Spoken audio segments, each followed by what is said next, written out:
বিসমিল্লাহির রহমানির রহিম। ধৈর্য সহকারে শুনুন, ভালো লাগলে শেয়ার, লাইক, কমেন্ট করুন। কিছু হৃদয় স্পর্শীয় পরামর্শ। রুহুল আমিন খান উজ্জ্বল। সর্বপ্রথম শুকরিয়া আদায় করছি মহান আল্লাহ রাব্বুল আলামিনের দরবারে। আলহামদুলিল্লাহ, তিনি আমাদের সৃষ্টি করেছেন এবং সত্য ও ন্যায়ের পথে চলার জন্য কুরআন ও সুন্নাহ দিক নির্দেশনা দিয়েছেন। আল্লাহর সৃষ্টির মধ্যে অনেক প্রাণীকে ফুস মানানো সম্ভব, কিন্তু মানুষকে জোর করে ফুস মানানো যায় না। মানুষ মানুষের রয়েছে বিবেক, বুদ্ধি ও স্বাধীন ইচ্ছা। তাই একজন মানুষকে ভালো পথে আনতে হলে ভালোবাসা, সুন্দর আচরণ, ধৈর্য ও উত্তম উপদেশের মাধ্যমে এগিয়ে আসতে হয়। বর্তমান সমাজের দিকে তাকালে দেখা যায় মানুষ প্রতি মানুষের ভালোবাসা, মায়া, মমতা, শ্রদ্ধা ও সহমর্মিতা অনেকটাই কমে যাচ্ছে।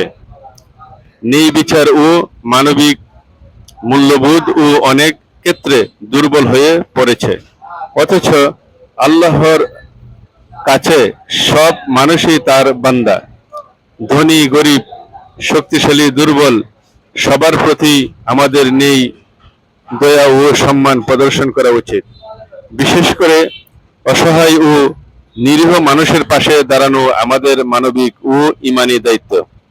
তাই আসুন আমরা একে অপরকে ভালোবাসতে শিখি, মানুষের কষ্ট বুঝতে শিখি, অন্যায়ের প্রতিবাদ করি এবং অসহায় মানুষের পাশে দাঁড়াই।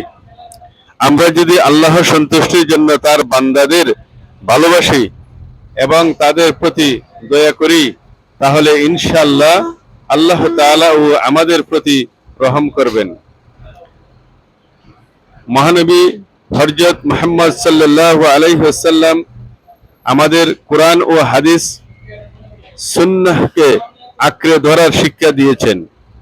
তাই নিজের মন গড়া মতে পরিবর্তে কোরআন ও সহিহ সুন্নাহ আলোকে জীবন পরিচালনা করার চেষ্টা করা উচিত। কোনো বিষয় না বুঝে জ্ঞানী ও বিশ্বস্ত আলেমদের কাছে থেকে সঠিক জ্ঞান নেওয়া উচিত। আসুন আমরা নিজের পরিবর্তন দিকে শুরু করি, অন্যের ভুল খোঁজার আগে নিজের ভুল সংশোধন করি। মানুষের প্রতি ভালোবাসা, ক্ষমা, সহানুভূতি, ন্যায় বিচার ও সুন্দর আচরণকে আমাদের জীবনের অংশ করে নিই।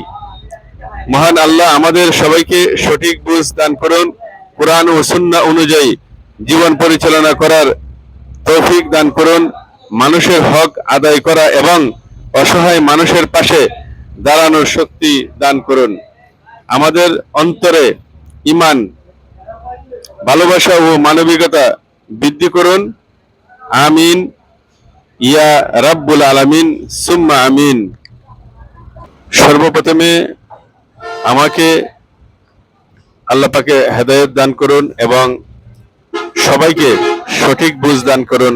সবাই বলেন আমিন।